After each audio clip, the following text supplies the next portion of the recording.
Welcome everybody to Parashat Yitro. Parashat Yitro is the parasha that we read about the Ten Commandments, and the context here is that the Israelites left Egypt and then they crossed the Sea of Reeds, and now they're ready to accept the law. So it's these are three separate stages. Leaving Egypt physically, crossing the Sea of Reeds is crossing mentally and spiritually, and then well, I would say more mentally and definitely receiving the Ten Commandments is the definitely the spiritual, the most spiritual event in the whole Bible.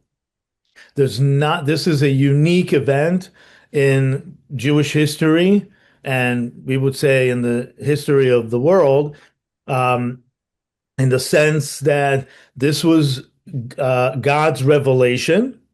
But then you would say, but God had many revelations.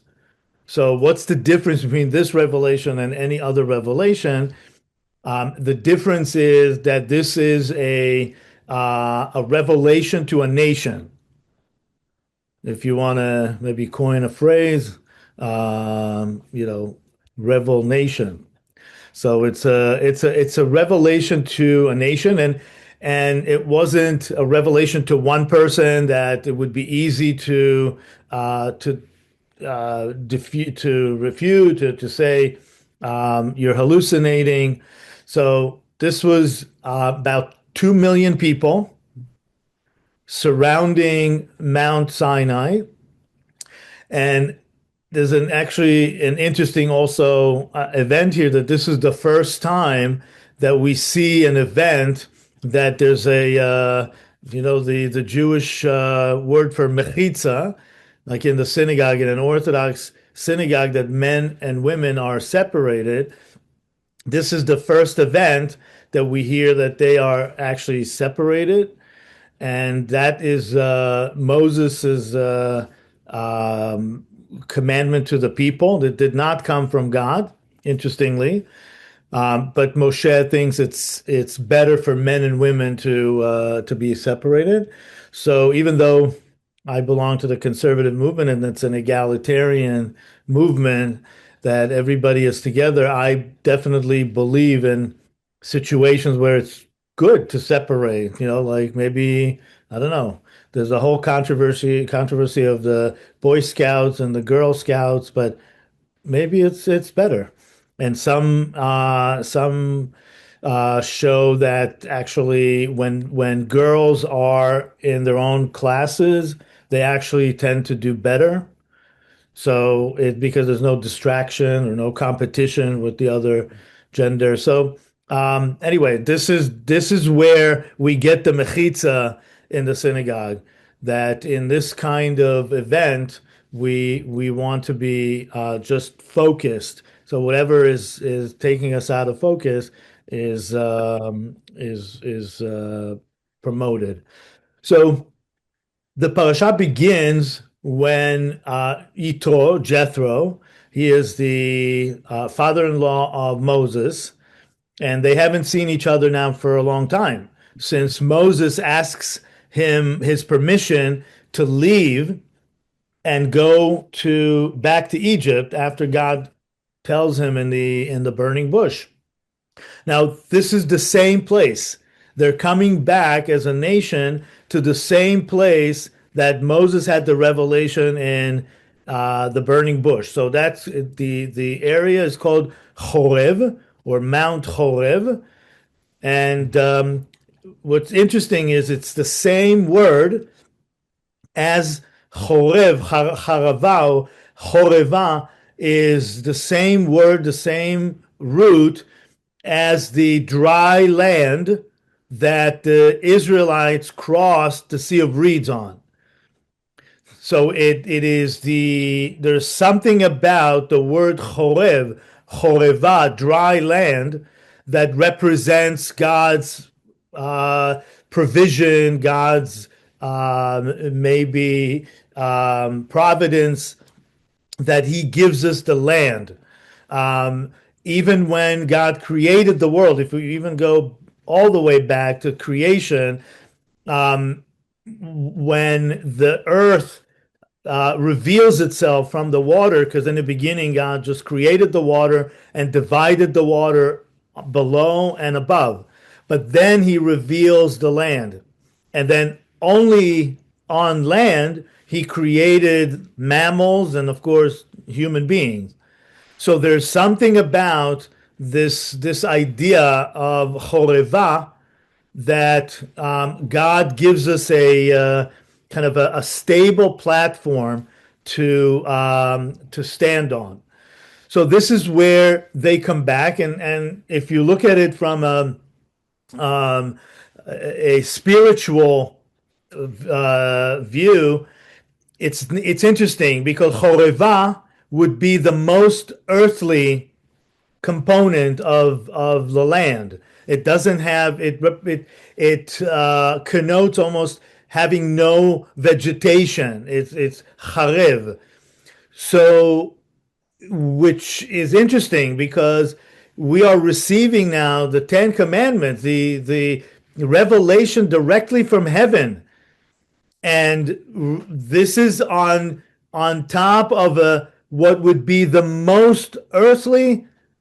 You would think, this is interesting because Moses goes up to the mountain, so it is elevated somewhat. Although the Talmud says that the Mount Horeb, Mount Sinai, was not the highest mountain. It was actually a humble mountain. Last week we talked about the horse versus the donkey. How the donkey is maybe a kind of a humble version of the horse, and that's why our Messiah rides a donkey, not a horse. So the same thought, it goes here into the idea of Mount Sinai, that yes, it's a mountain. We have to ride something. We have to be elevated from the bottom of the kind of the earthliness, but it's a humble elevation. Um, but the fact that there's no vegetation, it seems like it's dry land.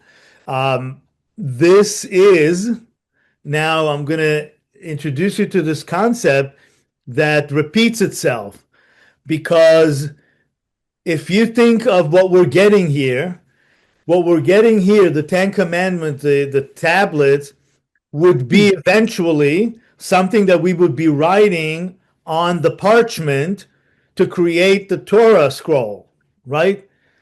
So the same idea is used here. The rabbis tell us that why is it a parchment? Why is it, meaning it's a dead animal's skin? Why not take maybe something, a papyrus, something that may be from the vegetable, something maybe silk, and write on it so it's more respectful to the Torah, to the heavenly word.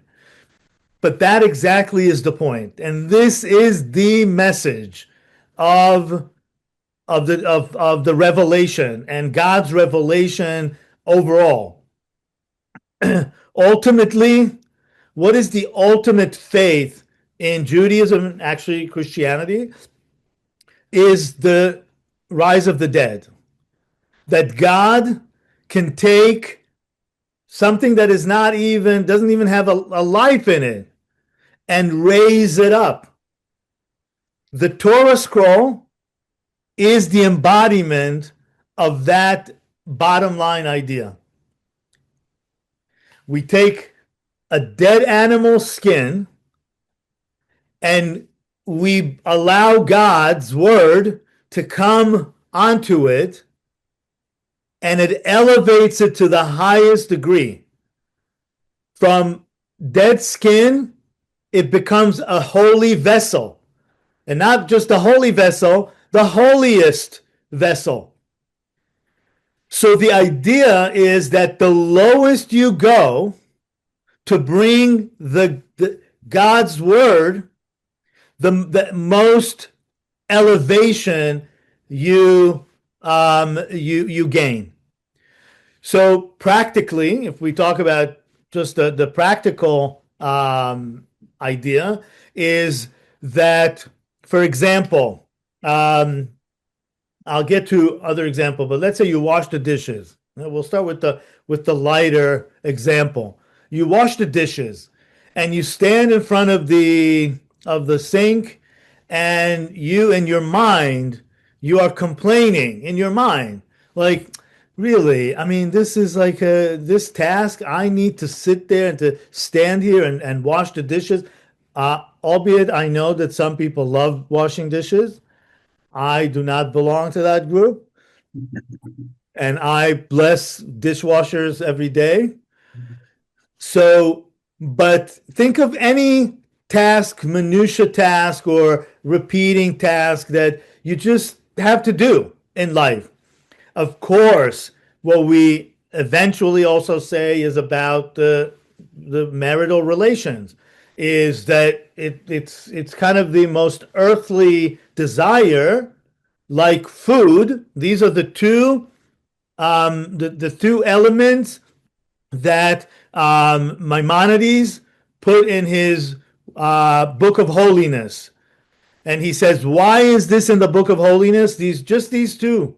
Why? Because they are in a sense, the lowest or the most animalistic desires that we have. We share these with the animals. The animals don't read books necessarily. They don't, do other things. But these two things, they absolutely do. And we distinguish ourselves from the animals in these two things. So we take what is the most animalistic and we elevate them.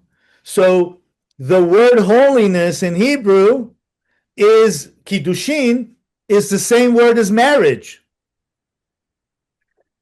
And then food, when we eat, right, we bless the bread. We bring together heaven and earth. This is the highest blessing to have. There's only one commandment to bless in the whole Bible. The fact that we pray and we bless God, that's great in many other ways, but God only tells us one time to bless, to bless Him. And when is that? After we eat and we're satiated. So this is the concept that when Moses goes up to the mountain to get the Ten Commandments, the tablets, and the Midrash says that the angels were complaining to God and say to God, you're going to take your holy Torah, this beautiful, perfect thought, word, and give it to this imperfect creature, this animalistic creature. And then the Midrash says that Moses asked those angels, do you have a father and mother? And they said no. So Moses said, well, you don't need honor your father and mother. Do you have a desire to steal? No, of course not. They have no needs. Right. So you don't need the commandment of don't steal, don't murder, don't covet, and so forth. So what God is doing here is that's the relationship He wants. He has everything. He doesn't need anything.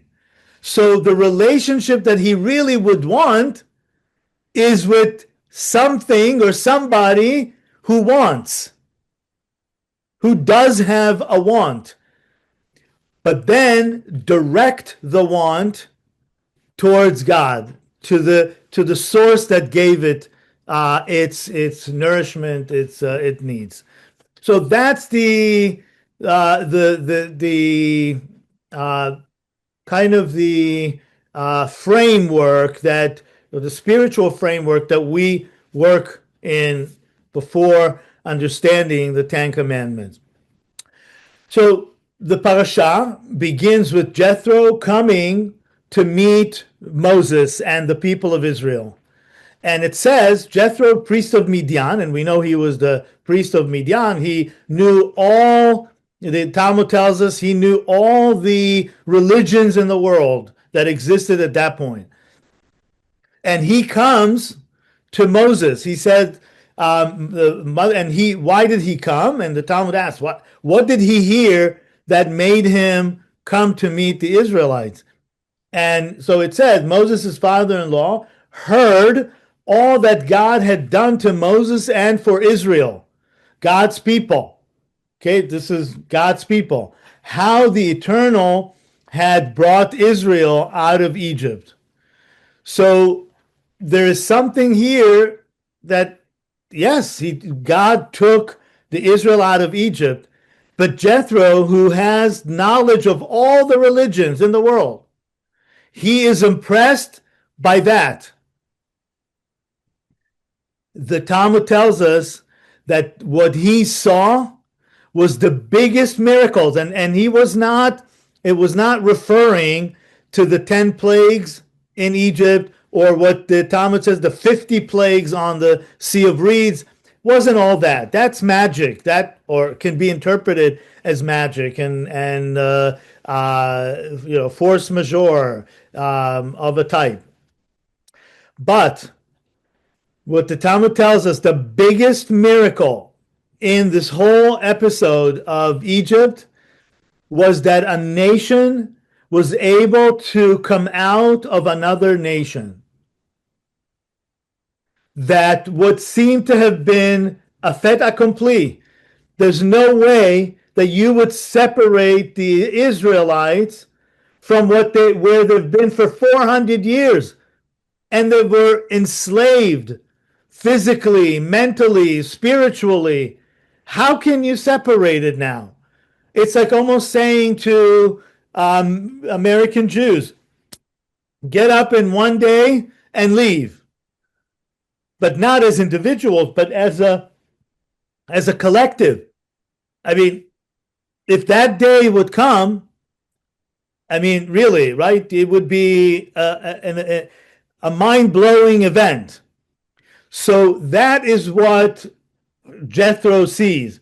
And also taking them out of Egypt, he's not just talking about the physical element that they came out physically out of Egypt.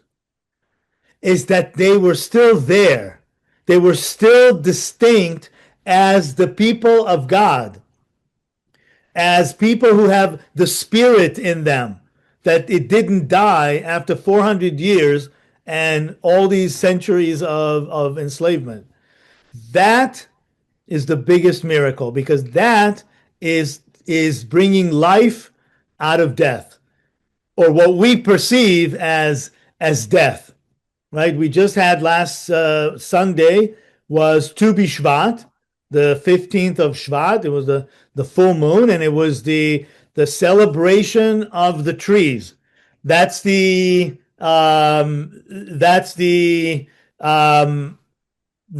event, is the celebration of tree, or the birthday of trees.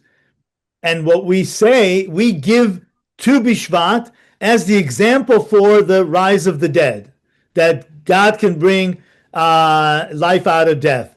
Why? Because you look at the trees, and I'm sitting now looking at the backyard, the trees are dead. But yet, the Jewish calendar tells us that even though we don't see it, the sap is there, and it's coming up in the midst of the winter. So that is the miracle that he experiences. So he brings his wife, his daughter, which is Moses' wife, and their child. Just wanted to have two children, and he meets them in Mount Sinai, and of course, they meet in a very emotional way. They kiss each other, and Moses brings Jethro into his tent. Now, again, every word in the Torah is very loaded. It's not just a tent, The tent, of course, is a metaphor for the tent of meeting. The tent is the tent of Sarah, a tent of Abraham. A tent is to bring people not just physically into your life, but to bring them into your philosophy. And we know that from the midrash about Abraham welcoming the three angels, that he tells them, "Wash your feet before you come into my tent," because he wanted to make sure they shed or they wash off their idol worshiping uh, idea and then come into the tent. So the tent represents the sanctuary. It's the same thing, right? When the Israelites finally build the Mishkan, what would be eventually the permanent temple, first it starts at the temple, at the tent, and it's a tent of meeting.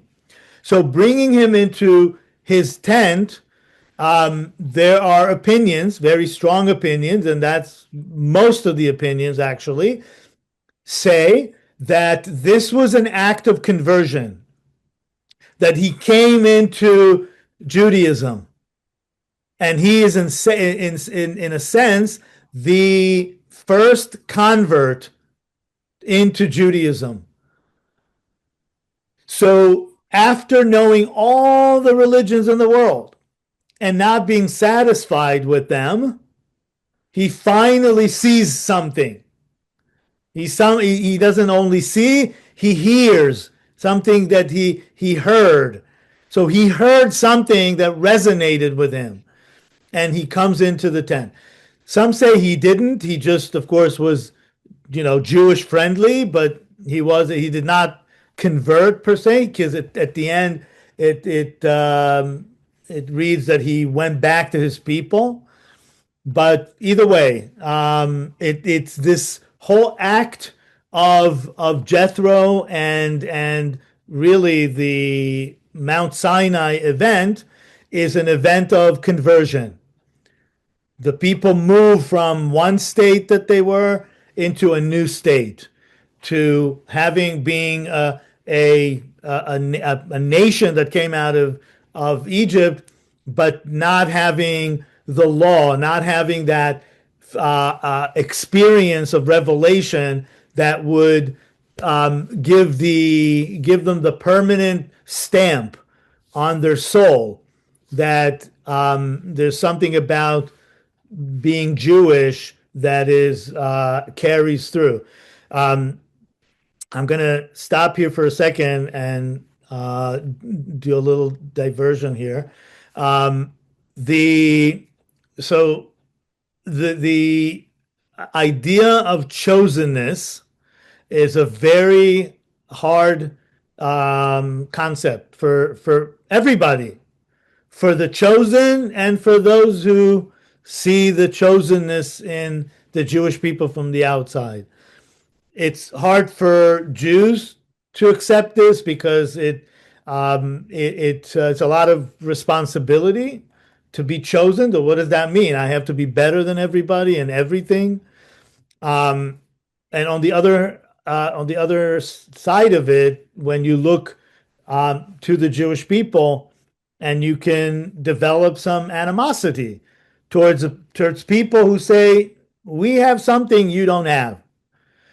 So okay, so the fact that we are somehow set aside and there's something about the Jewish people, we don't have to say that. The nations have said it to us throughout our history. They somehow set us apart, for good or for bad. We were always somehow set apart. One of the most famous books in the Jewish library is the Kuzari by Rabbi Yehuda Halevi, who lived in the kind of mid like the 12th century, and the 1200s really. And he was in his book. He's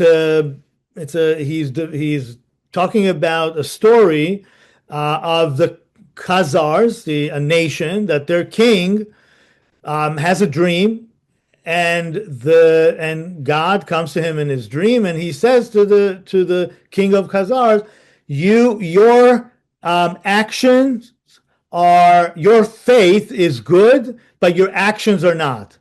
Meaning your heart is in the right place, just like Jethro. He was a faithful person, but he was looking for the right place to land religiously.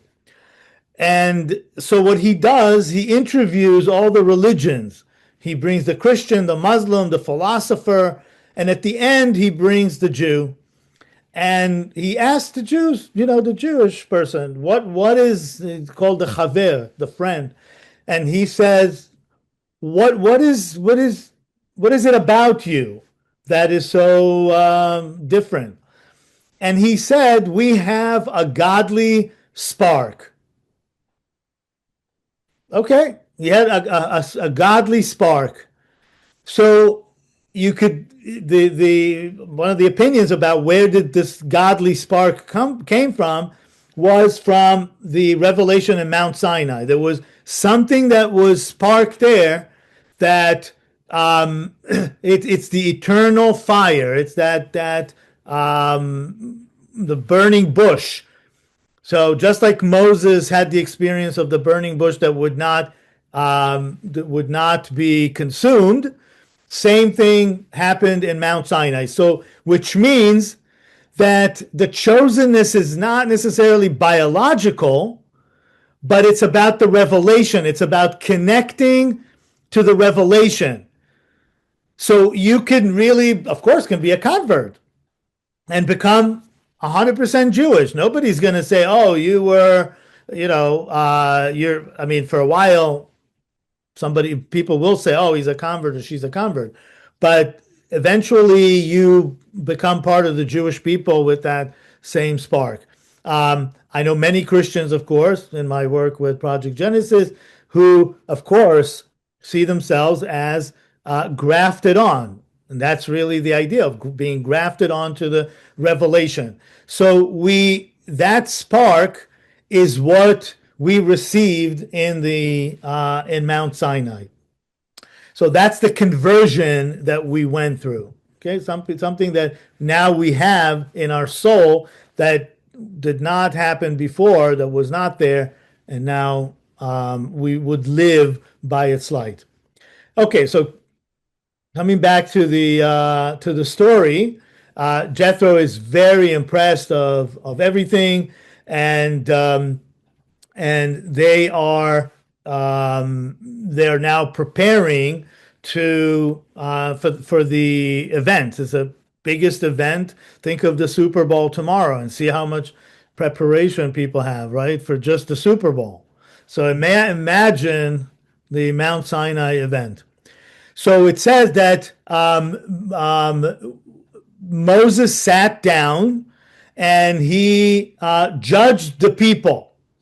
So it says, but and next day, Moses sat as magistrate among the people while the people stood about Moses from morning until evening. So what he was doing, he was the first rabbi, and he was sitting there, and everybody came with their issues, and he was the one person dealing with everybody. And of course, so what his father-in-law says, but when his father-in-law saw that, he said, "You will die like this. You will totally burn out."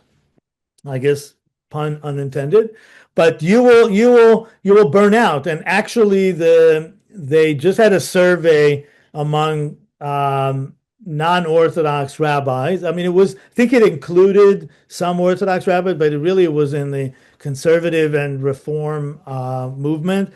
It was called Atra, and it was a survey about how rabbis feel about their work. And most said, yes, I am a rabbi and I'm happy to be a rabbi. And even though it's a hard work but I'm happy to be a rabbi. But 100% of them basically said, I'm burnt out. it's totally exhausting. So what his father-in-law, who is a very well educated in religions, right? Not necessarily the Jewish religion, but in all other religions, and doing a lot of ecumenical work. Of course, we share a lot. A rabbi, a pastor, a priest, essentially are pastoring to their community. So it's essentially the same work. So so then he tells them what you should do is create a system. Don't be your own person. You have to have a system of 1,000, 100, 10, and you will be like the Supreme Court. Only when the highest issues will have to be dealt, it'll come to you. So Moses does what his father-in-law recommended, and he selects these people. Some would say that this event actually happened after the revelation, after they received the Torah, and I believe in that. You know, one of the concepts of or the way to study Torah is to not is to know that certain things that have been told now or before another text did not necessarily happen chronologically before. So that's one of the principles of studying Torah, to understand that it could have happened after. And I believe it did, because when they received the Ten Commandments, it was very clear. It's very, what we say, it's engraved. These are chukim. They're engraved. They're don't steal, don't murder, don't covet.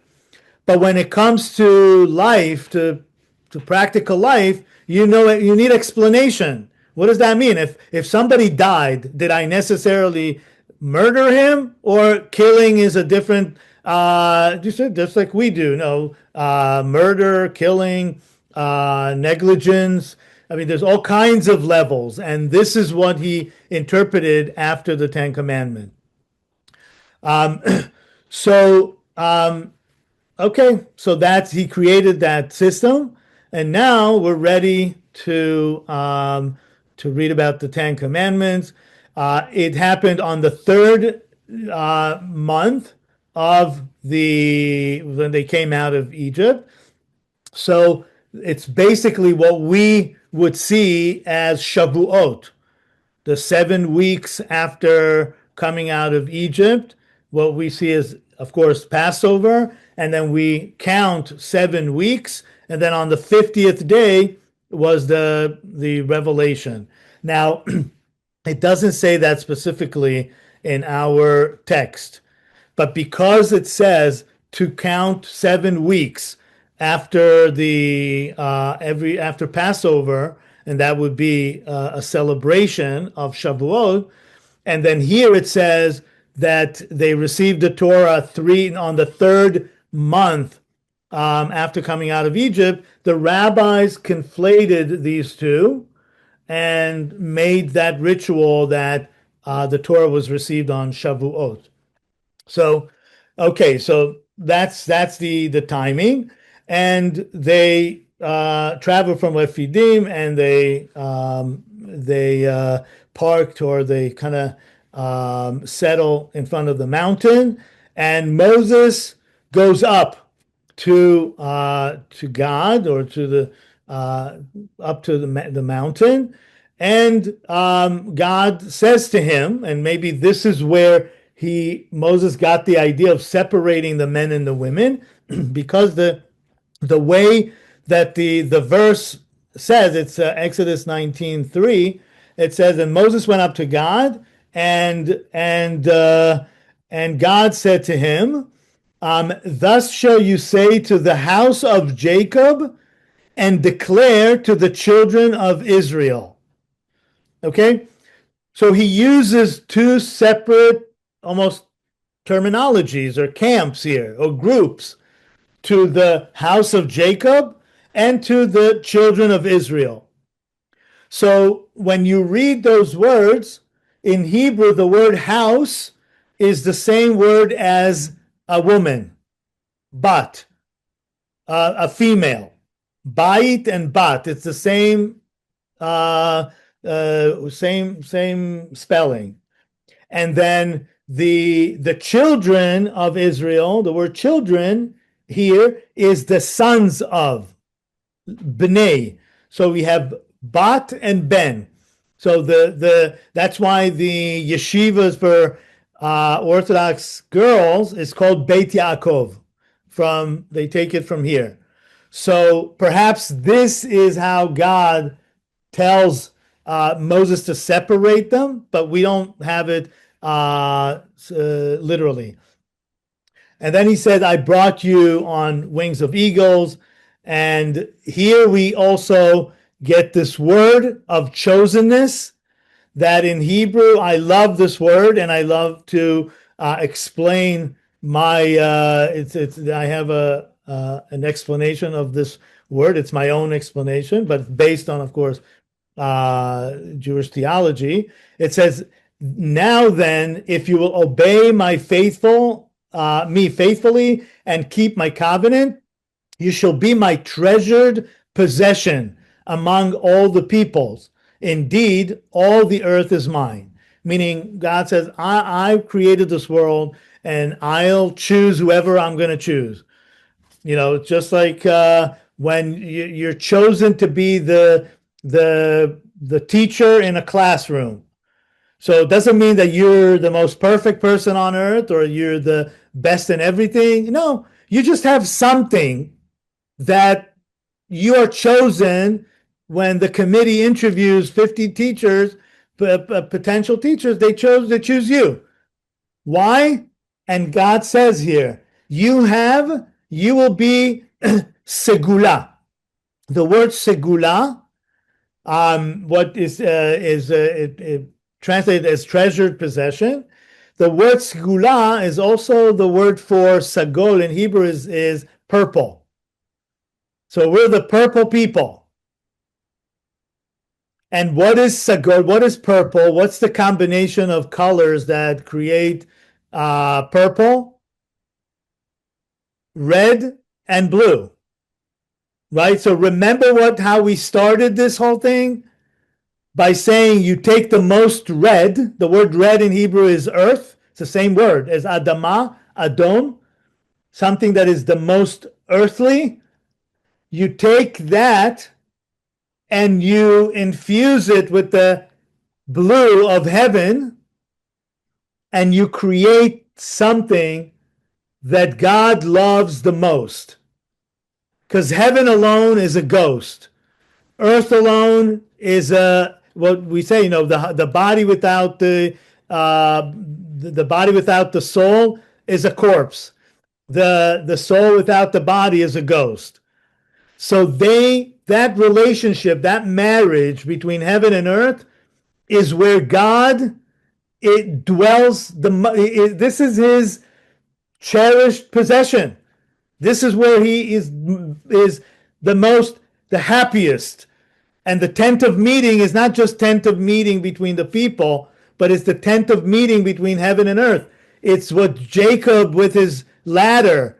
He had the dream of angels going up and down between heaven and earth. So that whole thing is about that symbiotic relationship between heaven and earth that would keep forever. And once you disconnect one of them, that's death.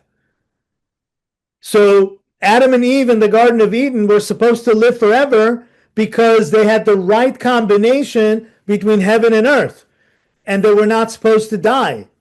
They had the access to the tree of life. So, and that motion kept going. Once the serpent came in between and tilted the balance and caused them to separate from the tree of life, they started dying and they were expelled from the Garden of Eden. So that's really what God is trying to tell us. I'm going to give you the law from heaven, and you will live it as an earthly creature, But if you will know how to make that exact combination, it's like when you cook something. People can use the same ingredients, but it's not going to taste the same. You have to know exactly when to add the salt, when to add how much water to put. That is a lifetime of education. That's the Torah. The Torah is called Torat Chaim, the Torah of life.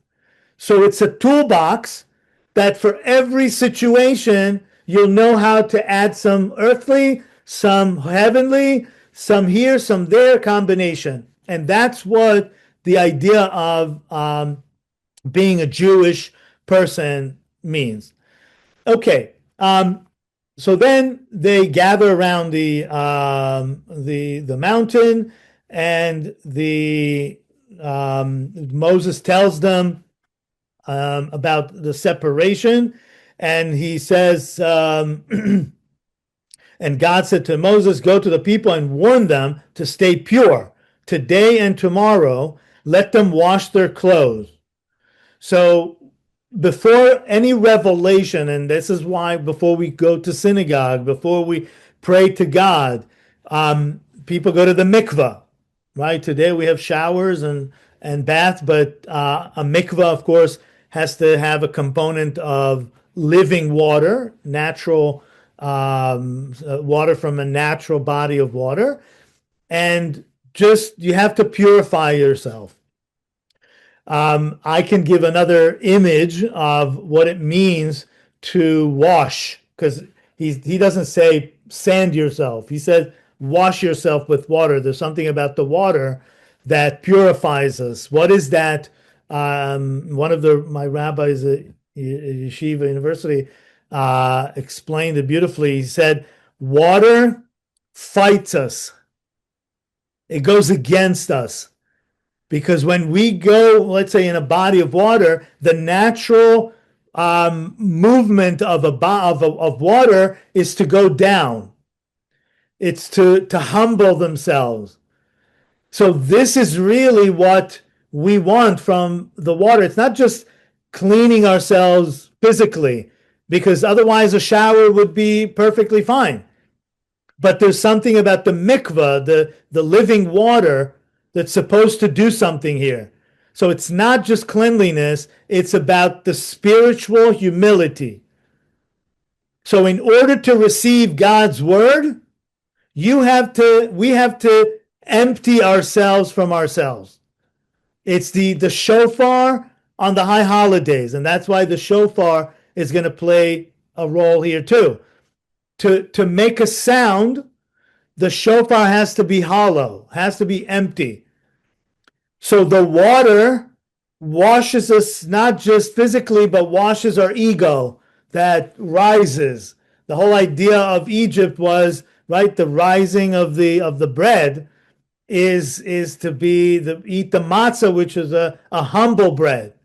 So in order to stand pure in front of God, we have to be to lower ourselves. So, and then he said, let them be ready for the third day, for on the third day God will come down in the sight of all the people on Mount Sinai. Again, this is a very important concept.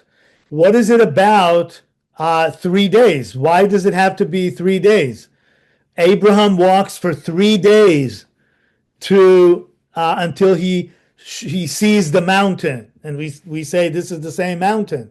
It's the same mountain that God will build the temple on. But there's this idea of 3 days, and Steve is I see his smile here, and of course the Catholic, the Christian idea of the 3 days, the resurrection after 3 days. But the 3 days is about preparing, and there's a concept in Jewish law that it's not enough to do the deed. The preparation is part of the act, and we can give many examples. But the concept is called hechsher mitzvah, to prepare the mitzvah. Because every mitzvah you have to come ready. In one way or another, you have to come ready for it. So sitting in the sukkah, you have to build it first. To light the menorah, you have to put the candles in there first. You have to clean it, you have to prepare it. So every mitzvah has a hechsher mitzvah, preparation of the mitzvah. So here he's telling them, be pure for 3 days. And he adds, and he said to the men, but be ready for the third day. Do not go near a woman. That's what Moses adds. So he, in a sense, explains or extrapolate on what God wants us to be as pure. He adds an aspect of it. Purity will mean to stay away from marital relations. So they're getting ready, and then it says that they stood at the foot of the mountain.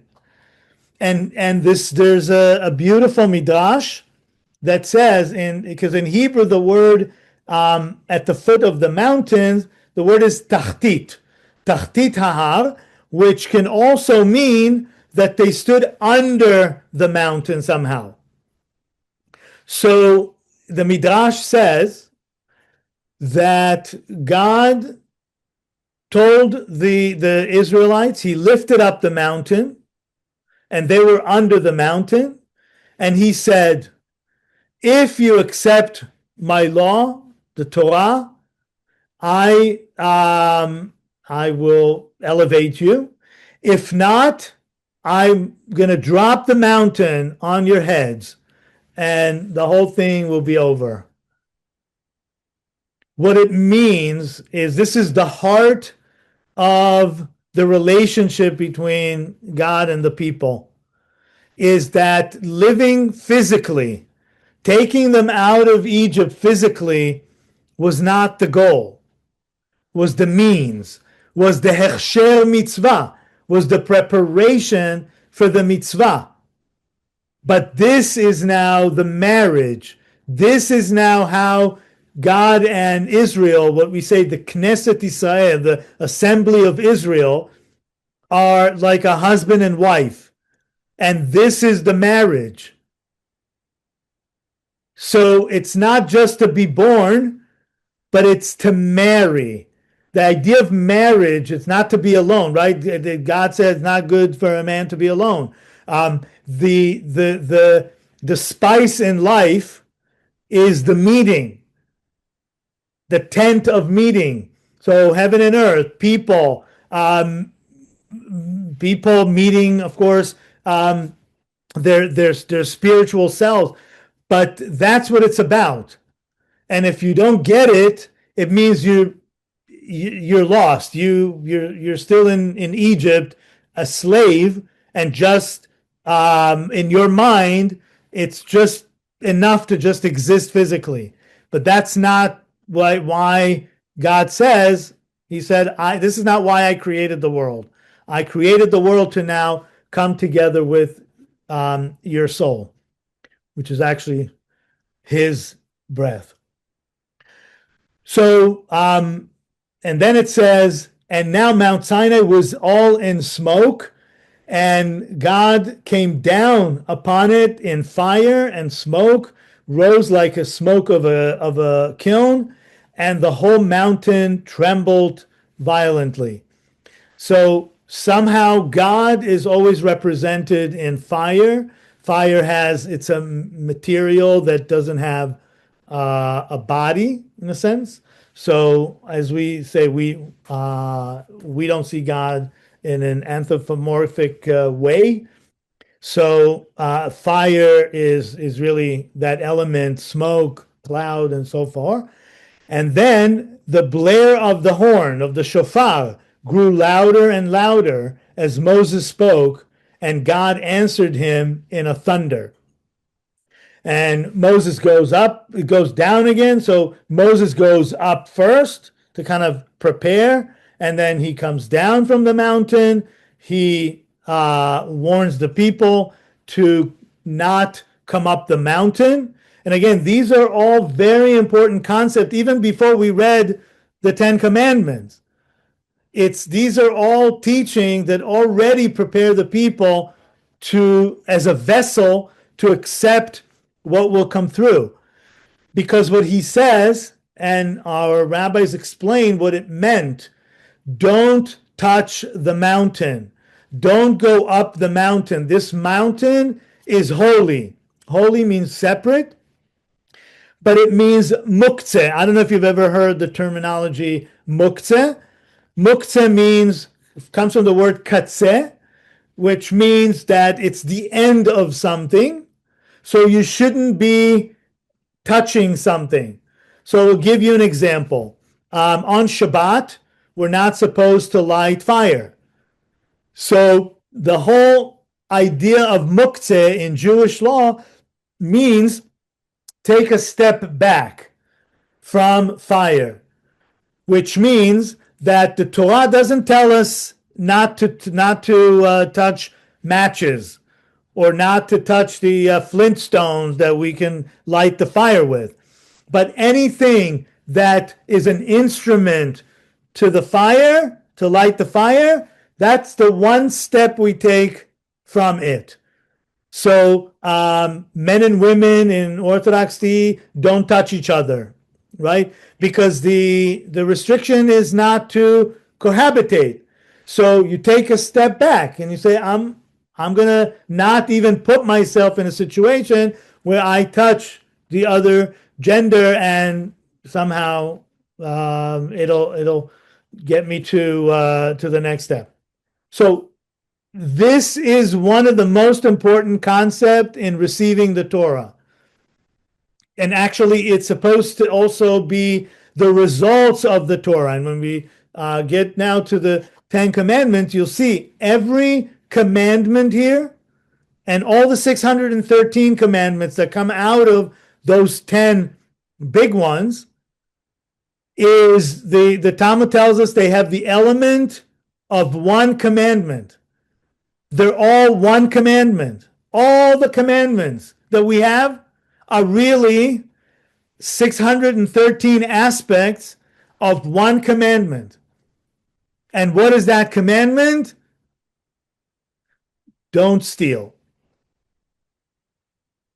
The whole Torah teaches us in 613 aspects, and through, of course, the Ten Commandments is in 10 aspects, how to not steal. How to not steal the identity of, when we go through it, we'll see it. But even killing, right, is not stealing somebody's life. Don't covet. Don't go beyond your boundaries. If we want to create a heavenly society on earth, it's about keeping it within our boundaries. And the Midrash tells us that God decided to destroy Sodom and Gomorrah, not because what we say they're sodomite, they whatever raped each other. Raping is of course stealing in many ways, but because they were stealing. The Sodomites were thieves. They always wanted to take what is the others. So staying the boundaries of the mountain is the first step to teaching the whole Torah, actually.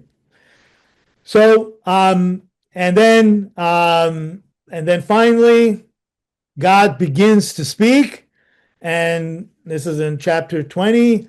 And God spoke all these words, saying, what's the first commandments? I am the eternal, am your God, who brought you out of the land of Egypt, the house of bondage. So I am your God, meaning the first step into Torah, the title is I am God.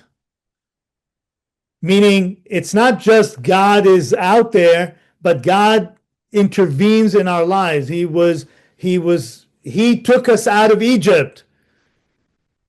He is the one. And as in the Haggadah, we say, I did that. God says, I did it, not my angels, not my anybody.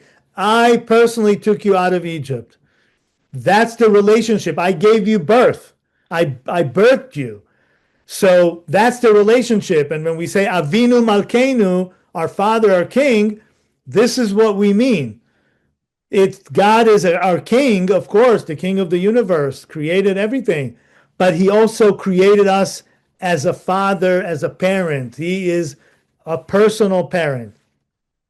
So that's the first thing. And I have to say, a lot of times when I don't have those conversations anymore, really, maybe because, I have been a rabbi for many years, but I think it happened more before I was a rabbi. And when I would have theological conversations with people, they would sometimes say, let's just keep God out of it for a minute. And I was like, you can't. This conversation is about God. So it's God is it starts with God created the heaven and earth. Here I am God. So believing in heaven and the connection between heaven and earth, that the heavenly hand comes into the shakes the earthly hand. We have to believe that. Okay, so you shall not have any other gods beside me, meaning don't steal from me. Don't have another God and you say that this is your God. You're stealing my intellectual property. I did this. This is mine. Then you shall not make yourself a sculptured image or any likeness of what is the heavens above or on the earth below or in the water under the earth. So don't make any carved image, molten image, anything that you think this is God. I don't have a face, so to speak. You shall not bow down to them and serve them, for I am God, for I am the impassionate God, meaning I'm a jealous God, visiting the guilt of the parents upon the children, upon the third and upon the fourth generation, those who reject me. So there is God is a jealous husband. That's what he says. Don't steal from me, my wife. You are my wife. I don't want you to be straying, but showing kindness to the thousand generation, to those who love me and keep my commandments. So God said, those who love me, I will cherish that for 1,000 generations, not just 4 generations for those who go against me. You shall not swear falsely by the name of the Eternal, your God, and for God will not clear one who swears falsely by that name. So again, that's stealing the name of God to swear in his name. And then remember the Sabbath day and keep it holy. So Shabbat is a sanctuary. God created that as a sanctuary in time. And if you do all these works on Shabbat, you're taking away, you're stealing that Shabbat, first of all, from yourself, but also, of course, from God. 6 days shall you labor and do your work, but the seventh day, the Sabbath of the Eternal, your God, you shall not do work. You, your son or daughter, your male and female slaves, your cattle, and all the strangers within the settlement. So this is a Sabbath day for the land. And then for 6 days, God made the heaven and the earth and all that is in them, and then rested on the seventh day. Therefore, God blessed the Sabbath day and hallowed it. And of course, that's the Kiddush that we say on Friday night. And then it says, honor your father and your mother, that you may long endure on that land that your eternal God is assigning to you. So honoring your parents is really honoring also God. and it gives you long life. There's only two commandments in the whole Torah that we know what God will reward us with. And what the Talmud says, the hardest one and the easiest one, the hardest one is to honor your parents. The lightest one is to shoe the mother bird and take the eggs. So in a sense, also don't steal their honor, being you know how to respect their place, and the honoring mother and father are the pivotal commandment. If we have two tablets, you'll always see 5 and 5, and the 5 was about God and man, between the relationship between God and man, and the last one is honoring your parents, because they are the pivot between, they are your God in a sense, they're superior on earth. So if you know how to honor your parents, you know how to honor God as well. And then the last 5 is, you shall not murder, you shall not commit adultery, you shall not steal, you shall not bear false witness against your neighbor, and you shall not covet your neighbor's house, you shall not covet your neighbor's wife or male or female slave or ox or donkey or anything that is your neighbor's. So this is it. Those are the Ten Commandments, and that's why I believe, like many others, that when Moses sat to be with the people, is to explain to them what it means to, you shall not murder. So not every killing is a murder. Not every relation is an adultery. Not everything you take from someone or take is stealing. So all these situations that what we do today, right? We go to court. If there's a disagreement of the definition of anything, we go to court. So Moses, and actually next Shabbat is literally the word, the parasha is mishpatim, literally going to court, and it brings those heavenly concept or big concept of don't steal, don't murder to the practicality of everyday life. If you see your neighbor's donkey, should you return it or not? If you don't return it, you didn't take it, but you just see it roaming out. Does that mean that you are now stealing it because you could have returned it and you didn't and just passed by it? And so forth. And what happens when two people fight and they hit each other? Who has to pay what and how long and so forth. So that's the teaching for today.